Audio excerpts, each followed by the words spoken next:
해법을 찾는 토론 이슈엔 직설 시작하겠습니다. 사상 처음으로 3,000포인트를 넘으면서 무섭게 상승했던 코스피에 최근 들어 제동이 걸렸습니다. 일각에서는 시장이 과열되고 또 변동성이 심해지는 것에 대한 우려의 목소리도 나오고 있는데요. 이게 건전한 조정기인지 아니면 버블 붕괴의 시작인지 냉철한 분석이 필요할 것 같습니다. 지금부터 시작합니다.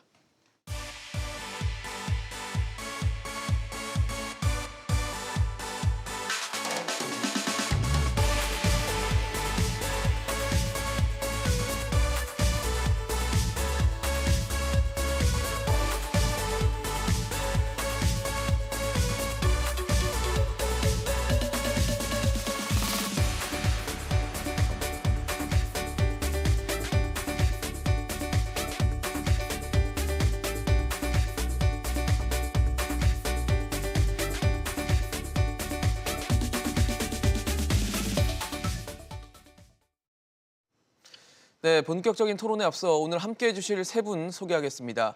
현대경제연구원 최양호 고문, 흥국증권 송재경 리서치센터장, 한국경제산업연구원 김광석 경제연구실장 나오셨습니다. 어서 오십시오. 네, 안녕하세요. 안녕하세요. 사실 연초에 굉장히 빠르게 파죽지세로 오르던 이 코스피 지수가 최근 들어서는 좀 숨고르기에 돌아간 모양새입니다.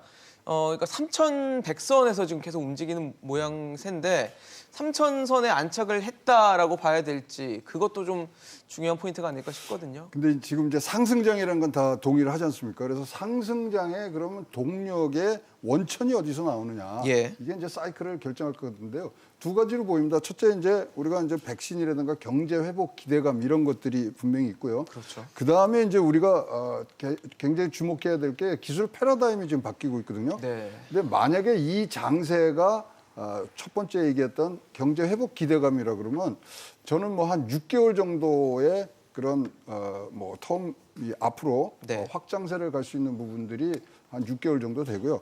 만약에 이런 구조적 강세장, 기술적 패러다임이 바뀌는 장이라 그러면 뭐 6년에서 9년까지도 갈 수 있는 미국이 7년 이상 지금 강세장을 간 이유가 네. 이런 구조적 강세장을 갔거든요. 근데 과거에도 뭐 PC나 자동차나 그다음에 뭐 스마트폰 나왔을 때 한 6년 정도 강세장이 쭉 가져요. 특히 이제 인터넷 나왔을 땐 9년 이상 갔거든요. 예. 그래서 저는 지금 우리나라의 주식시장의 포트폴리오라든가 구성이 굉장히 기술적 변곡점을 잘 받아들일 수 있게 지금 만들어져 있기 때문에 예. 3,000선이 사실 결승점이 아니라고 생각을 합니다. 그래서 지난해 우리 증권가에서는 그런 얘기했습니다. 이제 작년에 백두산 정복을 했으니 2021년도에는 후지산 정복을 하자. 후지산 높이가 3,776m입니다. 그래서 3,700. 예, 그래서 3,700 불가능한 숫자는 아닌 것 같고요. 일단 요약을 해드리면 3,000이라는 숫자가 결승점이 아니고 이제 시작인 것 같다는 느낌을 갖고 있습니다. 센터장님은 어떻게 보세요? 지금 3,100선, 200선 이렇게 왔다 갔다 하는 분위기인데 더 상승 여력이 충분하다고 보십니까? 예, 아까 지금 저 밑에 나가는 자막으로? 거 보니까 예. 단기 과열, 그래서 3,000 부담스럽다 아니면 3,600 가능 둘 다가 네. 나왔지 않습니까? 저는 결론적으로는 둘 다 가능하다고 보고 있고요. 그게 무슨 말씀이냐면 예. 기술적으로는 지금 너무 단기에 급하게 오른 감이 있습니다. 그렇죠. 그래서 기술적 지표들은 시장에 이제 과열 신호를 보내고 있기 때문에 이제 이것이 이제 과연 기간 조정이 될 거냐 아니면 가격 조정이 될 거냐의 이제 고민은 분명히 있는 상태고요. 하지만 한국의 밸류에이션 측면에서 놓고 보면 그렇게 지금이 엄청나게 비싼 상황은 아닙니다. 그리고 지금 모멘텀 측면에서는 수출 증가율이 여전히 계속 양호하기 때문에 그렇게만큼 놓고 본다면 지금 가격 조정보다는 기간 조정이 될 확률이 좀 높다 보고 있고요. 좀 길게 놓고 보면 아까 구조적인 거 말씀하셨는데 예. 지난 10년간이 미국이 주도한 장세였다면 앞으로의 10년은 한국과 중국과 같은 이런 상품과 제조업이 주도하는 그런 장세로 바뀔 거기 때문에 그렇게 놓고 본다면 지금부터는 오히려 좀 길게 보시고 좀 긴 호흡으로 투자를 하시는 것이 훨씬 더 좋지 않을까 이렇게 말씀드립니다. 그런데 사실 지난 한 1년 정도 코스피 상황을 좀 체크를 해보면 코로나라는 전대미문의 사태 속에서 지금 변화들이 일어나 왔잖아요. 네. 뭐 1,400대가 지금 3,200, 뭐 이 정도 3,300까지도 내다봤던 시장인데 네. 많은 분들이 걱정을 하시는 게 실물은 그렇지가 않거든요. 네. 근데 너무나도 괴리가 커지니까 네. 이제 이게 올라가도 되는 건지 네. 이제 조정을 받고 또 떨어지는 건 아닌지에 대한 걱정을 하실 수밖에 없는 네. 건 맞는 것 같습니다. 실물 경제의 회복세 자체에 대해서 물론 찬반의 양론은 분명히 있습니다. 소위 그것을 K자형 회복이라고 하죠. 예, 양극화. 근데 평균적인 회복은 진전되고 있는 것은 확실합니다. 제가 이 주신 질문에 대해서 거시경제 관점에서 답변을 한번 드려본다면 단 한 번도 경제 성장률이라는 지표와 주가 지표가 동떨어져서 움직인 적이 없었다. 이 얘기는 뭐냐면 경제 성장률이라는 지표는 전체 부가가치의 합인 것이고 그렇죠. 이 주가라는 것은 기업의 실적과 미래 가치의 합이라고 볼 수 있는데 당연히 동떨어져서 움직일 수가 없는 것이죠. 그러니까요. 그러면 역사적으로 봤을 때 2020년이 엄청난 경제 충격인 거 맞고요. 2020년 한 해를 놓고 봐도 2분기가 저점이고 3분기, 4분기 또 2021년 1분기까지 지속적으로 회복되는 경로 속에 있기 때문에 지금 나타나고 있는 코스피 상승세는 뭐 당연한 것이지 않나 하는 것을 또 예견해 볼 수 있는 것입니다. 근데 또 한 가지 굉장히 중요한 거 말씀해 주셨는데 이 코로나19 상황에 한국은 조금 더 이 코스피 상승세가 더 높게 나타나는 것, 다른 나라들보다 이런 것들도 말 그대로 조기 방역에 성공한 그런 모습들도 대표적인 예가 될 수 있겠지만 네. 더 중요한 것은 일본과 많이 비교를 하는데 일본의 경우에는 지금 2020년, 2021년에 이 코스피 시가총액을 구성하는 상위 기업들의 이 구조가 변화한 게 없어요. 그대로예요. 석유화학이라든가 중공업이라든가 여전히 제조기업 중심으로 시가총액 상위 기업을 구성하고 있는데 우리나라는 소위 말하는 성장주 그리고 유망산업, 유망기술 기업을 중심으로 완전히 재편됐거든요. 이것은 우리나라 주식시장 지금 잘 여기 보여주고 계신데 우리나라 주식시장의 구조가 성장 산업을 중심으로 재편됐음을 알리고 이것은 이제 주식시장 자체가 레벨업이 됐다라고 평가받는 대목이거든요. 그런 관점에서 지금 이루어지고 있는 3천선에 진입하고 향후에 이루어지는 어떤 상승세는 뭐 계속 생각해 볼 수 있는 긍정적으로 볼 수 있는 그런 결과가 아닌가 생각을 합니다. 어저께요. 네. 뭐 행사가 하나 있었는데 3천 돌파해서 CEO 간담회가 있었어요. 네, 맞습니다. 네, 그런데 그때 어저께 나온 얘기가 중에 뭐 울림이 있었던 건 이거 버블 아니다. 버블이 아니고 한국 증시가 지금까지 저평가돼 있기 때문에 이 저평가를 해소하면서 정상화되는 과정이기 때문에 앞으로도 굉장히 여력이 있고 지금 다른 나라와 비교했을 때 지금 좀 빨리 올라가는 거 아니냐는 그런 느낌들이 있었는데 예. 그거조차도 다른 나라 비교해서 그렇게 빠른 건 아니다. 그래서 이제 관련된 업계의 그런 CEO들이 모여서 말씀을 하시는 데는 버블이 아니고 저평가 해소 과정에서 당당하게 우리가 올라갈 수 있는 구조를 갖췄다. 이게 어저께 종합된 내용이었다고 보여집니다. 근데 사실 걱정을 또 안 할 수가 없는 게 2000대로 좀 돌아가 볼게요. 2007년이 이제 2000선을 처음으로 넘어선 시점이었는데 그 당시에 2000선을 넘고 나서 지수가 급락하는 모습을 보였단 말이죠. 그러다 보니까 3000도 넘고 나서 지금 뭐 조정을 받고 혹시 급락하면 이번에 뭐 B2라고 해서 빚내서 투자하는 분들이 많기 때문에 이게 혹시 또 한국 경제에 충격을 주지 않을까라는 걱정은 할 수밖에 없을 것 같은데 지금과 그때를 좀 비교하자면 어떻게 좀 다른 건가요? 아니면 같은 양상이 좀 펼쳐질까요? 그 2000년도하고 그러니까 지금 양상을 두 군데하고 비교를 할 수 있을 것 같습니다. 네네네. 일단 가까이는 이제 2008년도 그렇죠. 이제 미국의 그 이제 글로벌 금융 위기 그거가 이제 가까운 예고 그다음에 2000년도인 닷컴 버블, 테크 그렇죠. 버블이 있었던 그러니까 두 가지하고 비교를 해볼 수가 있을 텐데 지금의 양상은 지금 그 2008년도보다는 1000선을 돌파했었던 네. 2000년도하고 조금 더 비교를 많이 하고요. 근데 가장 큰 이유는 시장이 올라가는 방향성 자체가 2008년도는 상대적으로는 기술주가 아닌 소위 이제 부동산으로부터 시작된 실물 경기와 실물 관련된 주식들이 이제 올라가는 그런 장세였거든요. 네. 근데 이제 지금은 오히려 기술주 미국으로부터 해서 소위 그렇죠. 나스닥 100이나 이런 것들이 이제 전반적으로 시장을 다 끌어올렸지 않습니까? 그렇기 때문에 이제 닷컴 버블 때하고 이제 비교하는 게 좀 더 맞을 것 같고요. 근데 다만 이제 차이가 지금 날 수 있는 거는 지금 아까도 좋은 말씀 주셨지만 지금 한국의 상황은 밸류에이션 측면에서는 저희가 이제 2008년도나 2000년도가 상당히 고평가 영역이었습니다. 네네. 그런데 한국 시장 자체는 거기에 비해서는 그 당시에 비해서는 우리가 평균적으로 거래된 거에서는 그렇게 비싼 상황은 아니기 때문에 평균 정도 거래가 되기 때문에 이제 그런 걱정은 좀 상대적으로 덜하다 말씀을 드릴 수 있을 것 같고 예. 다만 이제 지금 오히려 지금부터 조심해야 될 거는 외부적인 충격 요인입니다. 이제 대표적으로 미국이 10년간 올랐기 때문에 미국의 버블장에 대해서는 아무도 이제 그 이론의 여지가 없는 상황이고요.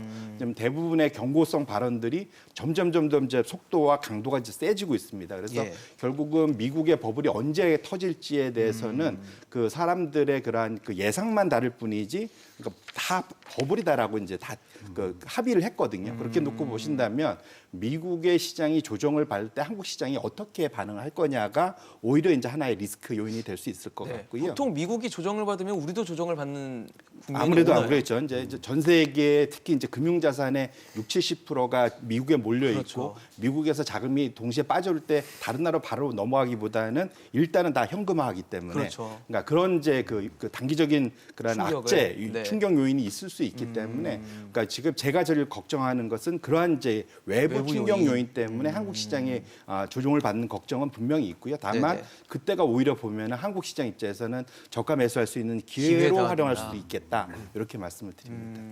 실장님 어떻게 보세요? 네, 2007년과 2008년에 이제 코스피 움직임을 좀 비교를 해본다면 네네. 유사한 사항들도 있고 전혀 다른 모습들도 있습니다. 근데 유사한 것들 좀 몇 가지 정리를 해본다면 예. 개인의 순매수가 집중됐었다라는 거 굉장히 개인. 중요한 포인트고요. 글로벌리도 동반장의 뭐 상승세였다. 그리고 대형주가 강세였다. 대형주. 이런 것들도 비슷한 사항들. 최근의 움직임과 비슷한 그렇죠. 모습이네요, 실적 정말. 개선이 있었다든가 글로벌 유동성이 공급이 됐다는 금리 인하라든가 그렇죠. 이런 것들이 아주 유사한 것들이 굉장히 많습니다. 다만 차이가 뭐냐면 이미부터 조짐이 있었던 서브프라임 모기지 사태, 네. 이런 신용 경색에 대한 우려 이런 것들은 원래부터 있었던 사안이고 지금 현재의 경우에는 그런 신용 경색이라든가 디폴트 위기라든가 네. 이런 것에 대한 구체적인 어떤 모멘텀이 전혀 나타나지 않고 있기 때문에 그런 관점에서 2007년과 비교했을 때 다시 하락장으로 연결되거나 또 2000대로 다시 내려가거나 하는 일 없이 또 상당한 기간 3000대를 유지해 나갈 수 있지 않겠느냐 하는 기대감이 더 많이 있는 그런 상황이라고 볼 수 있겠죠. 어떻게 봐야 네. 될까요? 저도 센터장과 같은 의견이 있는데요. 2007년보다는 1985년부터 1989년 사이에 네. 그때가 사실 우리가 유동성 랠리라고 그랬고 3저 뭐 저달러 저금리 그다음에 저유가 할 때 그때거든요. 그때 어떤 식으로 했냐면 지금 개인이 중심이 된 이제 장을 갖고 갔는데 네. 당시에도요 개인들이 얼마나 많이 참여하냐면요. 85년도에 75만 명이 있었는데 네. 89년도 가니까 이게 1,896만 명으로 늘어납니다. 그러니까 개인이 그렇게 들어온 거예요. 근데 직접 들어오는 방식이 아니라 신탁을 통해서 그러니까 펀드를 간접이군요. 통해서 예. 네. 그리고 그때 당시에는 어떤 현상이 있었냐면은 지금은 보시면 알지만 기관이 팔면은 개인들이 다 잡아주잖아요. 그렇죠. 근데 그때는 외국인이 지금 뭐 매도하고 나갈 때 기관과 개인이 또 잡아줬고 지금 현재는 뭐 어떤 신문에 이제 표현을 불리자면 개미와 기관 간의 쩐의 전쟁이 일어났다. 지금 10조 던졌는데 10조를 다 받아줬거든요. 그러니까요. 그러면 이제 여기에서 결정적으로 영향을 미칠 수 있는 것은 외국인의 수급이단 말이죠. 등등을 봤을 때 이 분위기는 1985년부터 1989년까지의 장과 비슷하고 그 당시에 이 폭발적인 장세가 어느 정도 올라가냐면 525%가 올라갑니다. 와. 그래서 그때하고 비교하는 게 훨씬 좋고 사실 지금 우리가 2000 갈 때는요 위기가 2번이나 있었어요. 버블닷컴도 있고 외환위기도 있고 그래서 그때 개미들이 공부들을 굉장히 많이 하고 그러다가 이제 요번 이게 터지니까 공부한 대로 이거는 저가 매수의 절호의 기회고 요번 찬스 놓치면 또 10년간 나의 자산 포트폴리오는 이거는 참혹할 거야. 여기에 많이 들어오거든요. 근데 요번에 더 많이 들어오시게 된 거는 사실 뭐 우리가 지금 앱들이 많이 사용이 되니까 그렇죠. 보편화됐죠. 좀 편하게 들어오시면서 그때는 맡겨서 했지만 지금은 직접. 뭐 종목 피킹부터 타이밍, 매수 타이밍 다 자기가 하는 액티브로 지금 바뀐 부분 이런 것들이 좀 바뀐 부분이지 일단은 기본적으로 유동성 랠리가 지금 그 당시와 지금하고 비슷하고요. 그러면 그때 왜 또 떨어졌느냐? 네. 그러다 보니까 굉장히 많은 이 IPO가 있었고 그다음에 유상증자가 있어서 사실 또 주식시장에 굉장히 주식이 많이 공급이 됩니다. 그리고 정부에서 유동성을 회수하는 부분들이 있었거든요. 네네. 근데 지금도 그런 현상이 일어날 수 있는 개연성은 굉장히 지금 우리가 달고 가야 되는 부분들이 그렇죠. 있다고 생각을 합니다. 사실 지금 뭐 말씀을 해주셨지만 지난해부터 시작해서 계속된 이 주식시장의 특징 중 하나가 개인입니다. 개인이 끌어올리는 것도 하고 막아내는 것도 다 하고 있거든요. 지금 풍부한 유동성을 바탕으로. 개인의 매수세는 언제까지 갈 거라고 보십니까?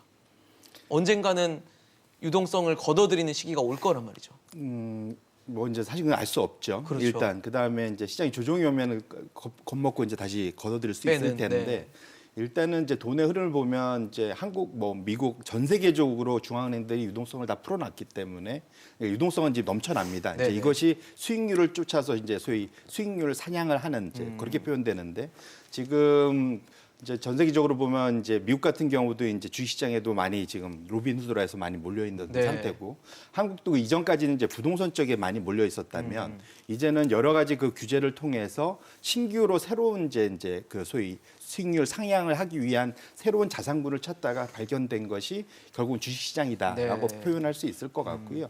그렇게 놓고 본다면 유동성이 갑자기 마른 가능성은 좀 낮기 때문에 현재의 그런 그 주식시장으로의 그러한 유동성 유입 흐름은 개인으로부터도 여전히 유지가 될 수 있을 거다 말씀을 드리는데 다만 이제 제가 이제 거기 뒤에 이제 토를 하나 달자면 네. 지금 금리의 방향성이 이따가도 논의하겠지만 네. 금리의 방향성이 되게 중요할 것 같고요.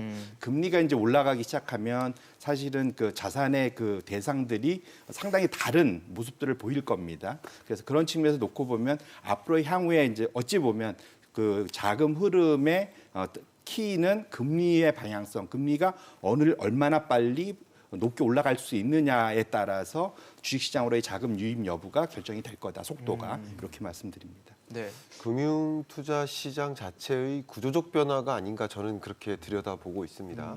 사실 동학개미 운동이 일어난 그 배경 속에서는 내가 이대로 그냥 소득에만 기초해서 살아가면 안 되겠구나. 내가 적극적으로 돈을 벌게 하는 구조를 만들어야 되겠구나. 라는 것을 자각한 겁니다. 그렇죠. 그냥 소득에만 기초하면 나는 영원히 부자가 될 수 없구나. 내가 아무리 안정적인 직장에 있다 하더라도 이 안정적인 직장이 나를 부자로 만들어주진 않겠구나 하는 것을 이미 깨달았고 말 그대로의 금융투자를 더 적극적으로 해야 되겠구나 하는 그런 것 자체를 자각한 계기죠. 네, 그렇기 네. 때문에 우리나라 주식시장이 나름대로 레벨업된 것이 아닌가 이런 식으로 생각합니다. 선진국형 투자 구조로 가고 있다. 그래서 한번 주식시장에 들어온 그런 여러 투자자들은 이제 주식투자 안 해라기보다는 다른 투자자들을 더 유입시키게 만들 가능성이 있고요. 특히 연말 기준으로 주식 활동 계좌 수가 약 3,548만 개, 이게 거의 한 600만 개 이상, 한 20%가 늘어난 거거든요. 이런 것은 이제 개미 투자자들의 적극적인 이제 주식 투자에 대한 관심, 그렇죠. 그리고 전 연령계층에 거쳐서 맞아요. 주식 투자를 할 수 있다라는 움직임. 그러니까 이런 것들은 계좌가 생겼는데 그걸 더 줄여나가기보다는 앞으로 더 면밀하게 어떤 식으로 투자해야 될까. 앞에 센터장님께서 중요한 말씀해 주셨지만 금리의 변동에 따라서 아니면 또 다른 실적 발표라든가 어떤 새로운 기대라든가 유망한 산업, 어떤 패러다임 변화를 계속 읽어나가면서 어떻게 투자를 해야 될까에 대한 관심이 있는 거지 투자 여부를 결정짓는 요인은 아닐 수 있겠습니다. 그런 관점에서 이 개인의 주식 투자, 이 매수세는 상당 기간 계속 지속될 것이고 말 그대로 그런 구조로 전환된 것이다라고 보는 것이 올바른 해석이지 않나 하는 생각을 갖고 있습니다. 지금 저희 뭐 화면에도 나오지만 5대 증권사 신규 계좌 수의 변화를 보여주고 있는데 뭐 이렇게 하지 않더라도 주변만 봐도 주식을 이제 막 시작하신 뭐 저희가 주린이라는 표현을 쓰는데 정말 주식을 같이 시작하신 분들이 굉장히 많습니다. 그래서 시작해도 되나라는 좀 의구심도 들어요. 이렇게 많이 뛰어드는 게 맞나라는 생각이 드는데 아까 액티브하다는 표현을 주셨지만 네. 액티브와 함께 굉장히 스마트해졌거든요. 그렇죠. 예. 근데 액티브하고 스마트하더라도 돈이 있어야 될 거 아니에요. 그러니까요. 그 진짜 그럼 개미들이 더 돈을 갖고 있느냐 이걸 따져봐야 되는데 지금 아시다시피 투자자 예탁금 같은 게 70조가 있다는 거죠. 네. 근데 지금 증시에 바로 들어갈 수 있는 종합자산관리 계좌에도 돈이 많습니다. 그래갖고 그걸 CMA 다 같은 합치면 거죠. 130조가 되거든요. 근데 지금 우리가 갖고 이제 우리 개미들의 이 자산 분포를 보면요. 금융 자산 중에 주식 비중이 2007년보다 낮아요. 아, 예, 2007년하고 비교할 때 더 들어갈 수가 있어요. 여지가 남아 있다는 예, 얘기네요. 그다음에 금융 자산으로 보면요. 예. 지금 우리가 금융 자산 한 4,300조 정도 된다고 보는데 네. 그중에 아까 나온 거가 우리 주식이 한 850조 있고요. 네. 예금 진짜 뭐 1%대 2%대 예금으로 갖고 있는 게 1931조가 있습니다. 하실에도 깨고 들어갈 수 있는 예금이거든요. 그렇죠. 그러면 충분한 실탄은 지금 갖고 있고 사실 우리 개미 투자자들 분께서는 요번에 경제 위기가 증시의 자양분이라고 생각을 하시거든요. 기회고. 예, 그리고 전문가들이 얘기할 때 이 증시가 꺾이는 부분 변곡점이 언제쯤 오냐면은 우리가 경제 회복이 완전히 됐다고 할 때 꺾일 수 있다는 거죠. 더 이상 유동성이 안 들어가니까. 따라서 지금 개미 군단의 진격은 계속될 거고요. 또 개미 투자자들하고 이제 얘기를 해보면 진짜 우리가 빼앗긴 들을 다시 찾아왔는데 3천을 찾아왔는데 이건 우리가 지킨다. 뭐 이런 얘기도 하고요. 네. 그다음에 또 이 옆집 순이 엄마는 뭐 돈을 많이 벌었는데 맞아요. 나만 뒤처지는 게 아니야. 그러니까 상대적으로. 네, 상대적으로 누구 아빠는 뭐 얼마 벌어 이 부분들이 포모라 그러는데요. fears of missing out이라고 그랬고 그 분위기도 굉장히 좀 큰 걸로 보여지고 있습니다. 정말 개인들이 마음 먹으면 다 할 수 있는 시장처럼 네. 여겨지는 분위기인데 앞서 앞에- 말씀드린 말씀 저도 주시겠어요? 좀 첨언을 좀 드리고 네네. 싶은데요. 앞에 영상 속에서 이 책을 구매하는 그 교보문고라든가 뭐 이런 네, 문고 서점에서. 회사들이 서점 네. 모습이 좀 나왔었는데 네.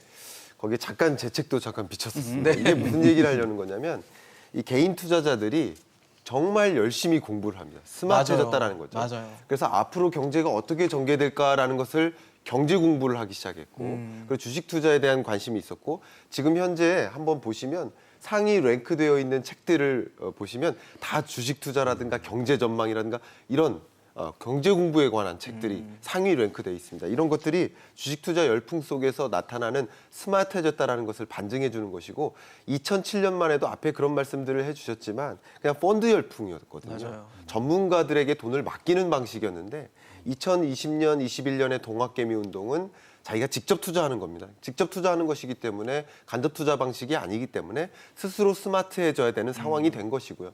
책뿐만 아니라 다양한 채널을 통해서 이 정보 격차가 축소되는 겁니다. 네. 뭐 SBS 비즈 같은 이런 좋은 채널도 있겠지만 다양한 여러 유튜브도 방송들 있고요. 네, 그런 뭐 것을 카페도 통해서 있고요. 개인이 실시간으로 공부를 하고 정보를 맞아요. 탐색하면서 직접 투자 의사 결정을 하는 말 그대로 스마트한 투자자가 등장했기 때문에 앞으로 이런 스마트해진 이런 과정 속에서 개인들의 어떤 투자가 이제 잠시 줄어들 것이다라는 생각을 해보기에 좀 어렵다고 볼 수 있는 것이죠.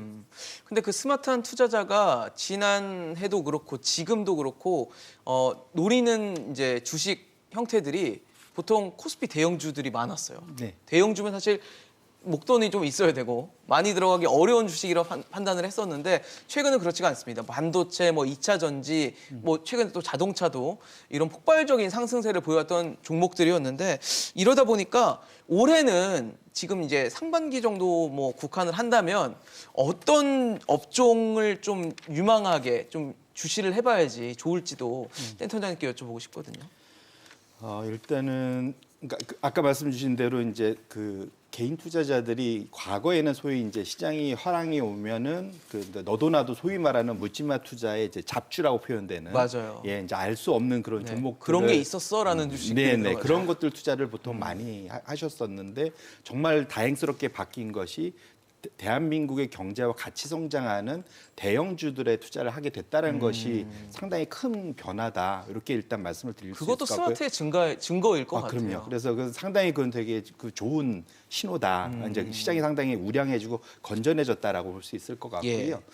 이제 두 번째로 이제 향후 이제 장의 이제 색깔이 어떻게 바뀔 거냐에 대한 이제 질문을 주셨었는데 이제 작년 한 해 동안은 이제 아까 이제 K자 회복도 말씀하셨지만 네. 소위 말하는 언택트 이제 코로나 때문에 언택트주 그다음에 이제 기술주 성장주 이런 형태로 이제 많이 변했다면 그렇죠. 지금부터 올해부터 하반기로 갔으면 이제 뭐 백신의 접종이니 뭐 다양한 위험 요인이 있긴 하겠지만 기본적인 방향성은 경기가 회복되고 네. 그다음에 두 번째로는 지금 그 백신으로 인해서 그 사이 코로나 피해주들이 이제는 다시 부활하는 그런 형태로 이제 바뀔 수 있는 그런 변화가 이제 거꾸로 나타나는 그러니까 작년에 그 수혜주였으면 올해는 이제 거꾸로 이제 약해지고 네. 작년에 피해주였으면 올해 이제 좋아지는 이런 모습을 기대해 볼 수 있을 것 같습니다. 그래서 그걸 이제 굳이 업종으로 보면 현재 지금 사실은 삼성전자를 포함한 반도체 관련된 주나 자동차주는 방향성 자체가 그와 상관없이 계속 잘 갈 수 있기 때문에 네.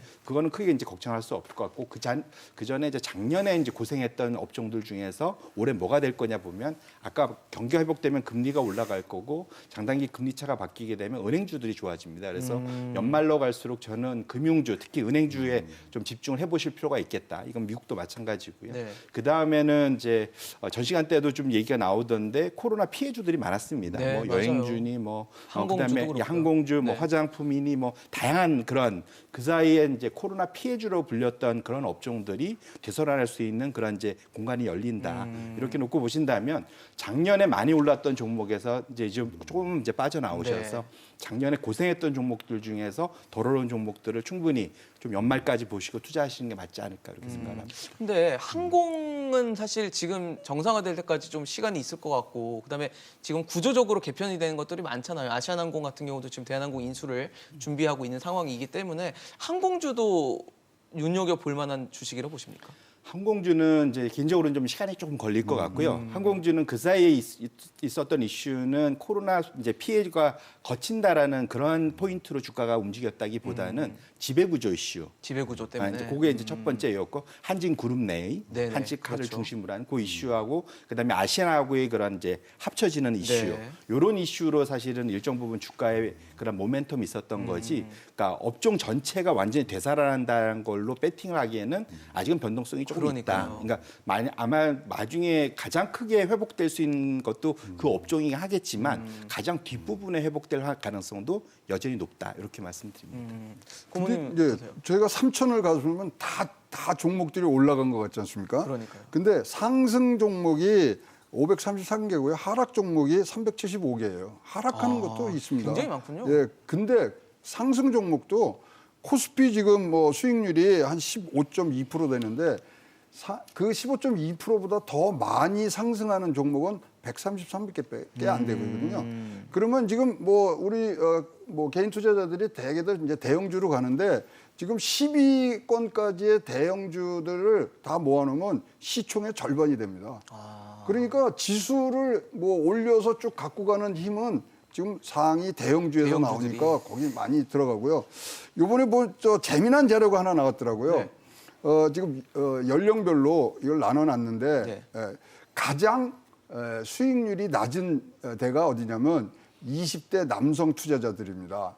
아 20대 남성들의 수익률이 제일 낮아요? 제일 낮아요. 3.8%고요. 네. 제일 높으신 분들이 30대 여자분인데 26%. 굉장히 많이 차이 나네요. 근데 보면은 어떻게 됐냐면 남성 20대 남자의 회전율 샀다 팔았다 살았다 네네. 파는 게 6,838%입니다. 아 그러니까 지금은요. 단타네요, 소위 말하는. 예, 단타죠. 그럼 9시에 사서 2시에 파는 거를 네네. 뭐 하고 뭐 스캘핑을 하시는지 모르지만 하여튼 단타를 하시면은 여기 지금 보신 게 지금은 이게 올라가는 쭉 지속될 수 있는 개연성이 높기 때문에 어떤 유망주나 큰데 포트폴리오를 짰을 때 장기적인 목적으로 네. 보시는 게 좋은 것이 이 숫자에도 나오는 거죠. 그래서 지금 뭐 자신들이 굉장히 있는 20대들 이제 만나보면요. 자기가 갖고 있는 시장 정보는 가장 확실하다고 믿는데요. 시장이 하는 정보는 혼자만 아는 게 아니고 다 압니다. 그리고 네. 언제든지 증시에서는 확실한 건 없거든요. 그래서 단타보다는 이때 장기적으로 보유할 수 있는 생각들을 하시는 게 이 장의 굉장히 중요한 부분이고요. 그렇다고 다 장기로 할 수는 없지 않습니까? 그렇죠. 그래서 저는 뭐 만약에 제가 포트폴리오를 짜준다면 장기 보유할 거 70%, 그래서 현금 흐름을 만들어야 될 거 한 30% 이렇게 섞어서 가시는 7대3. 것이 이 재미난 뭐 통계 자료가 우리에게 얘기해주는 교훈이 아닌가 이렇게 보여집니다. 실장님은 뭐 어떤 업종들에 좀 유망할 거로 뭐, 보십니까? 저도 이제 늘 트렌드를 이야기하는 사람으로서 한마디로 여러분들께 강조하는 그 표현이 변화에 투자라입니다. 변화. 예. 결국 어떤 변화가 앞으로 전개되고 그 변화를 리딩하는 산업은 무엇이고 그 유망 산업을 이끄는 기업들은 무엇일까? 그게 어디예요? 그런 유망한 기업들에 우리가 동업하는 마인드로 중장기적으로 투자를 해야 된다라는 얘기를 하는데요. 대표적으로 지금 이야기 나누고 있는 소위 친환경 산업 같은 경우는 친환경? 거스를 수 없는 변화다. 파리 기후 협약의 이행 기간이고 바이든이 또 전폭적으로 지지하는 그렇죠. 영역이고 우리나라의 또 한국판 뉴딜 사업에서도 중점적으로 추진하는 영역이기 때문에 그런 변화하는, 그러니까 이제 전기차, 수소차로 전환될 수밖에 없는 거죠. 맞아요. 예, 경유차는 줄어들 것이고 그러면 우리나라 지금 서울시에 수소차 충전 인프라가 3개밖에 없는데 이거 가지고 수소차 못 하거든요. 그렇죠. 국회에 지금 수소차 충전을 하려면 30분 기다립니다. 그러니까 수소 충전 인프라가 늘어날 수밖에 없겠죠. 이게 한국판 뉴딜 사업이거든요. 이렇게 재생에너지 인프라라든가 수소차 인프라, 전기차 인프라를 확대 보급하는 이런 과정 속에서 다양한 유망 산업들이 생겨날 수밖에 없고 그런 유망 산업을 이끄는 기업들에 투자를 하는 것이 우리가 이 거대한 파도를 거스를 수 없는 변화인 것이다. 그렇죠. 이런 식으로 뭐 친환경 산업뿐만 아니라 디지털 전환이라든가 언택트 산업이라든가 소위 많이 말씀하시는 그런 유망 산업을 중심으로 어떤 변화가 일어나는지를 먼저 공부하시고 우리 스마트한 투자자 여러분들은 그런 공부하는 과정에서 변화를 이끄는 기업들에게 내가 동업해보겠다 하는 마인드로 3년, 4년 중장기적으로 투자해서 결정하는 것이 바람직한 방법이지 않을까 생각합니다. 이게 중요한 얘기인데요. 네. 종목의 어떤 이런 이익이나 이런 것보다는 지금 투자는 시간을 사신다고 생각하셔야 돼요. 시간을 사라. 네, 시간을 사는 투자를 하셔야지 이런 장에서는 굉장히 좋은 수익률과 또 안정적인 성을 같이 가지고 갈 수 있는, 그래서 시간을 사신다고 생각해야지 자꾸만 이거 팔고 사고 하면 아까 말씀드린 대로 20대 남은 남성들의, 35% 가는데 뭐 3%대의 네. 그런 부분들이 나오는 이 이야기가 시간을 벌기 위해서. 그래서 영끌해서 뭐 비투하지 말라는 게요. 비투를 하면은요 장기적으로 보유할 수가 없어요. 그렇죠. 갚아야 되니까. 갚아야 되죠. 상환을 해야 되는 그래서 거죠. 장기 보유가 가장 높은 수익률을 갖고 있기 때문에 그래서 비투하지 마시라는 거죠. 네. 근데 그럼에도 최근에 이제 증시가 뭐 호황을 그릴 것이다라는 전망과 함께 우려되는 점은 금융당국에서는 3월부터 공매도를 이제 금지했던 거 푸는 재개를 할 것이라는 시그널 공식 발표를 한 상황인데 그러다 보니까 개인 투자자들에서는 뭐 당연히 볼멘 소리가 나올 수밖에 없는 상황이고 이게 또 개인들한테 악재가 돼서 또 증시에 또 영향을 주는 이런 연속성을 가지면 어떻게 하냐라는 우려가 되는데 센터장님 어떻게 봐야 될까요? 일단 뭐 결론부터 말씀드리면 약간 이건 금융당국이 자초한 측면도 있는 것 같고요. 그게 무슨 말씀이냐면 이제 공매도 제도가 한국에 상당히 불합리하게 움직인다. 뭐 기울어졌 네, 운동장이라는 기울어진 얘기하죠. 운동장, 뭐 다양한 그런 걸로 결국은 이거는 일종의 이제 그러한 잘못된 운영이 있었다면 이런 표현이 맞습니다. 어제도 이제 비슷한 말 했는데 공매도에는 죄가 없습니다. 공매도를 제도에는 죄가 없는데. 예, 제도에는 죄가 없는데 공매도를 어떻게 운영하느냐가 이제 더 중요하다고 말씀을 드리고 싶은 거고요.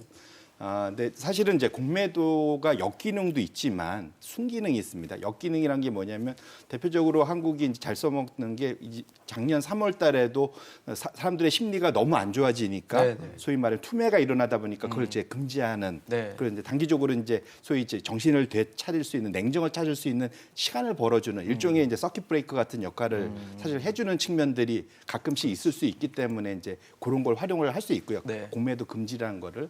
하지만 이걸 장기적으로 가져가면은 거꾸로 이제 소위 공매도가 하는 가장 좋은 것은 가격의 현실을 찾아주는 현실적인 가격을 찾아주는 가격 발견 기능이 있습니다. 이게 뭐냐면은 기본적으로 주가란 것이 가치하고 항상 근접해서 가격과 가치가 일치를 해야 되겠지만 때로는 너무 사람들이 이제 괴리를 보일 때가 있죠. 예, 비대칭적인 정보를 갖고 있다 보니까 주가가 그 버블을 만드는 케이스들이 분명히 있고요.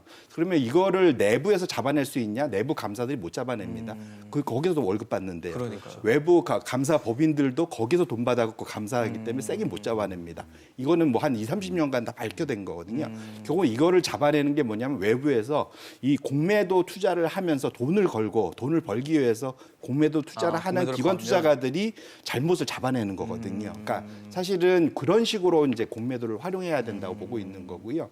일부 이제 잘못된 이해는 공매도가 사실은 이게 작전이나 이런 데 이제 이용된다 뭐 네, 이런 것 때문에 맞아요. 그렇지만 길게 놓고 보시면 뭐 대표적으로 그 루이싱 커피라고 중국의 그 소위 스타벅스 같은 회사가 사실은 그 회계 조작을 벌였는데 그거를 발견해낸 해치펀드의 공매도 때문에 가격이 정상을 찾으면서 20분의 1로 정상으로 되돌아갔습니다. 이제 이것이 안 알려졌다면은 개인 투자자들이 같이 들어가서 엄청 고생을 했겠죠. 그러니까 그런 것들을 측면에서 놓고 본다면 공매도 자체의 그러한 순기능을 좀 더 잘 활용할 수 있는 쪽으로 금융당국이 유도하는 것이 더 맞지 이것 자체를 아예 영원히 금지한다. 이것은 적절치 않다 이렇게 판단합니다. 저도 좀 센터장님 말씀에 대해서 좀 첨언을 드린다면 이 순기능과 역기능을 아주 잘 정리를 해주신 것 같아요. 교과서에 실려도 될 만큼 좋은 정리인 것 같습니다. 네. 저는 어떤 생각을 했냐면 개인 투자자들 입장에서 공매도가 재개됨에 따라서 우려하는 것들은 지금까지 개미 투자자들이 지금 주식시장을 3천 이상으로 끌어올렸는데 이제 하락세를 이제 버블 조정을 만드는 것이 아니냐 하는 우려가 일단 첫 번째 그렇죠. 있는 것이고요. 두 번째 중요한 것은 팩트를 한번 말씀드리면 우리나라는 이 개인 투자자들이 공매도를 할 수 있는 그 제약이 많이 있습니다. 그러니까 다시 말하면 2019년 기준으로 개인 투자자들의 공매도 참여가 0.1%예요. 근데 이웃 나라 일본 같은 경우는 20%가 넘습니다. 그러니까 개인 투자자들의 경우에는 공매도로부터 제약이 많이 있는데 기관과 외국인들은 그걸 그렇지 활용할 않다는 수 것. 있으니까 네. 이게 기울어진 운동장 아니냐, 왜 이런 것을 재개하느냐라는 이런 울분의 목소리가 많고 국민청원까지 올라간 겁니다. 그렇기 때문에 제도 개편의 과정에서 개인들이 이런 공매도를 활용할 수 있도록 하는 그런 제도 개편도 같이 맞물린 거나 네. 앞에 센터장님께서 말씀해 주신 몇 가지 역기능을 좀 방지할 수 있도록 하는 그런 제도적 조치가 같이 마련된다면 공매도 자체가 문제가 없을 수 있겠다라는 생각도 좀 하고 있습니다. 사실 최근에 공매도에 대한 우려와 함께 좀 걱정이 되는 부분으로 지적이 되는 부분이 이 미 국채 10년물 금리의 움직임입니다. 사실 뭐 지난해 한 4월 이때쯤만 해도 한 0.5% 정도 수준밖에 안 됐던 게 지금 1%를 훌쩍 뛰어넘은 상태이기 때문에 이제 국채 금리가 상승하면 당연히 외국인 자금이 빠져나가는 뭐 그러면서 우리 증시에 영향을 주는 것들을 우려를 할 수밖에 없는데 그러면 혹시 이제 코스피 아까 말씀하신 뭐 3,600 후지산 못 오르는 거 아니냐 이런 얘기도 있거든요. 근데 이제 이게 10년물하고 이제 2년물을 해서 그 차이를 내서 그게 이제 뭐 차이가 벌어지면 경기가 확장이 돼서 네. 확장이 되면은 확장된 거에 대해서 인플레이션이 올 거 아닙니까? 그렇죠. 그래서 그거를 막기 위해서 금리 인상이 온다. 일어날 것이다. 그러면 이제 그것이 굉장히 일단은 지금은 기술주들이 굉장히 끌고 가지 않습니까? 그러면 거기에 밸류에이션하는 뭐 할인율 같은 데 영향을 미쳐서 수익률이 굉장히 떨어지거든요. 네. 그런 것까지를 다 장기적으로 생각했는데 다행히 이제 10년물이 뭐 대개 우리들 미래 경제의 어떤 기대치를 지표로 반영한다고 보죠. 하고 있기 네. 때문에 분명히 이제 이것들이 높아져야 되는 것은 맞습니다만 현재 유동성 공급의 차원에서는 이것이 너무 뭐 올라가는 게 안 좋다 그러는데 사실 지난 5년간 10년물 국채의 금리 평균은 2.1%입니다. 아, 그리고 2.1이에요? 저희들이 보는 거는 3%까지는 뭐 이 머니 무브가 없을 수 있는 그런 뭐 울타리들이 있거든요. 왜 3%냐면 대개 평균적으로 부동산 수익률과 그다음에 주식 기대 수익률이 3% 정도에서 지금 이 형성이 되는데 예. 그거보다 높으면 이제 채권으로 가기 때문에 주식시장에서 채권으로 빠지면 이게 교란이 오는 거 아니냐. 머니 무브먼트가 있지 않겠느냐는 그런 얘기들 때문에 하는데 지금 현재 10년물은 잡혀갑니다. 지금 뭐 1.18까지 올랐다가 1.09로 떨어지고 사실 그 전에는 1.9까지 뭐 종전 최고점이 1.9%예요. 그래서 지금 현재 이제 바이든 당선인이 오늘 1.9조, 2조 원가량의 이제 경기 부양책을 하면 사실 이제 국채의 수익률이 올라갈 수밖에 없는 상황이라서 그 이제 금리 인상에 어떤 식으로 이제 대응을 하느냐 이 부분들이 굉장히 이제 귀추가 주목되고요. 그래서 25일, 26일날 미국 FOMC가 있어요. 네. 거기서 어떤 식으로 페드가 뭐 얘기를 해줄 것이냐에 이제 기대들이 많은데 뭐 여기서 굉장히 얘기를 많이 해놨죠. 2023년까지는 금리 인상 없다. 네. 그 부분들을 계속 유지를 해나갈 수 있는 어떤 가이던스는 이번에 나와야 되지 않겠냐 이렇게 보여집니다. 사실 제롬 파월 의장이 지금 프린스턴 대에서 얘기한 것을 따르면 일단 금리 인상을 한동안 하지 않겠다라는 시그널을 발표를 하고 우리나라도 지금 한은에서 기준금리를 0.5% 동결을 한 상황이어서 연내 금리 인상은 안 되는 건가? 라는 생각도 좀 드는데 어떻게 보십니까? 일단 연준이 얘기한 거는 내년 말까지. 네네. 그러니까 올해는 당연하고 2022년 말 심지어는 2023년까지도 현재의 그 제로 금리를 유지하겠다라는 큰 기조가 있었고요. 네. 이제 걱정이 나오는 가장 큰 이유는 최근에 이제 연준을 구성하는 또 다른 연준 위원들이 있지 위원들이, 않습니까? 예. 그 중에 이제 몇 분들이 약간 매파적인 이제 발언들을 일부 하기 시작하면서 걱정을 한 게 이제 첫 맞아요. 번째고요. 두 번째로는 사실은 이게 미국 베이스로 이제 얘기를 하고 있는 건데 네. 이제 미국의 지금 가계가 역대급으로 지금 디레버리징이 돼 있습니다. 그러니까 소비력이 엄청나게 그러니까 2007년도에는 소위 영끌에서 그러니까 그렇죠. 거기서는 이제 부동산 투자하다가 다 폭망을 했다가 망했죠. 지난 지금 10년 동안 이제 빚 다 갚고 소위 이제 소득 대비 갚아야 할 원금과 이자가 역대 최저로 낮기 때문에 사실은 코로나만 끝나면 돈 쓸 수 있는 여력이 폭발적으로 늘어날 겁니다.